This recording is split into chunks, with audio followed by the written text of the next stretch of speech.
ఇటీవల రెజ్లింగ్ కి good bye చెప్పిన రెజ్లర్ వినేష్ ఫోగట్ తన కెరీర్ పై కీలక ప్రకటన చేసింది. 2032 వరకు తాను రెజ్లింగ్ లో కొనసాగుతానని చెప్పింది. ఈ మేరకు ఎక్స్ లో ఉద్వేగభరితమైన బహిరంగ లేఖని షేర్ చేసింది. నాలో పోరాట పటిమ ఇంకా ఉందని, నాలో కుస్తీ ఎప్పుడు ఉంటుందని, భవిష్యత్ నా కెరీర్ ని ఎలా నిర్ణయిస్తుందో తెలియదు కానీ నేను నమ్ముకున్న దానికోసం ఎప్పుడూ పోరాడుతూనే ఉంటానని పేర్కొంది. ఇప్పటి వరకు తన వెన్నంటి ఉంటూ మద్దతిచ్చిన దేశ ప్రజలకు, సిబ్బందికి వినేష్ ఫోగట్ కృతజ్ఞతలు తెలిపింది. పథకం కోసం చివరి వరకు సాయశక్తులా కృషి చేశానని, ప్రత్యర్థులకు లొంగిపోలేదని చెప్పింది.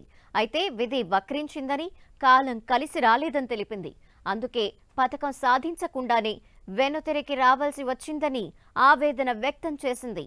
నా భవిష్యత్ ఏంటో ఇంకా తెలియదని, బహుశా 2032 వరకు కుస్తీ పట్టగలనని అనుకుంటున్నానని తెలిపింది. ఆ సత్తా ఉందనే నమ్మకం ఉండేదని, కానీ ఇప్పుడు నా కోసం ఏం ఎదురు చూస్తుందో తెలియటం లేదని తెలిపింది. తాను నమ్ముకున్న దాని గురించి నిరంతరం పోరాడుతూనే ఉంటానని ఖచ్చితంగా అనుకుంటున్నట్టు రాసుకొచ్చిందామె.